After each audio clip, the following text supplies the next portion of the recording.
Breaking news from Washington tonight. President Trump's spending and tax cut bill passing in the Senate. It was very close. Vice President Vance with the tie-breaking vote. The bill includes major cuts to Medicaid.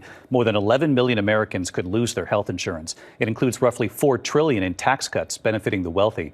And it's estimated it will add $3.3 trillion to the debt over 10 years. So what does it now face in the House? Here's Mary Bruce. Tonight, President Trump's sweeping bill slashing taxes for the wealthy and boosting spending for immigration enforcement, squeaking through the Senate with a tie-breaking vote from the vice president. On this vote, the yeas are 50, the nays are 50.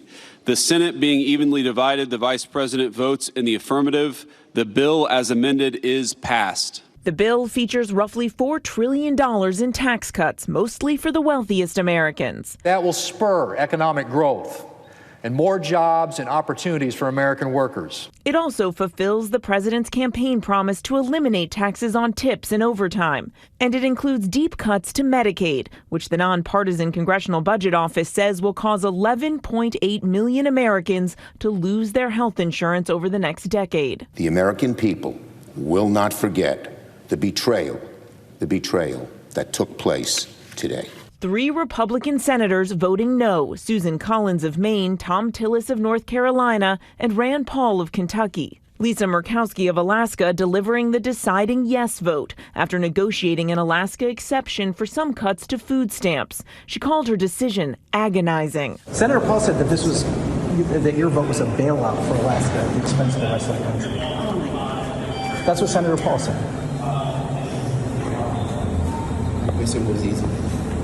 Senator, we've got I didn't say it, ma'am. I'm just asking for your response. And after a long pause. Do I like this bill? No. Because I tried to take care of Alaska's interests. But I know that in many parts of the country, there are Americans that are not going to be advantaged by this bill. I don't like it. But in Florida, where he was touring a new detention facility for undocumented immigrants, President Trump thrilled. The big, beautiful bill just passed in the Senate. Oh, thank you. Wow.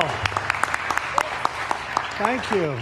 Trump has repeatedly pledged he would not cut Medicaid. He now insists the cuts in the bill only target waste, fraud, and abuse. Are you saying that the estimated 11.8 million people who could lose their health coverage, that is all waste, fraud, and abuse? No, I'm not saying that. I'm saying it's going to be a very much smaller number than that, and that number will be waste, fraud, and abuse. What number is that? What analysis are you seeing? I'm not seeing a number, but I know it's much less than the number you gave.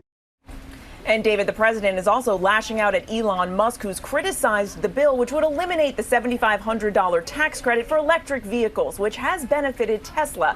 Today, the president threatening to go after Musk using the very agency Musk himself created, saying perhaps it's time for DOJ to take a hard look at his government contracts. As for the future of the bill, tonight it is now in the hands of the House, where it is already facing resistance from some Republicans. David. All right, Mary Bruce, I know you'll be watching it for us. Thank you.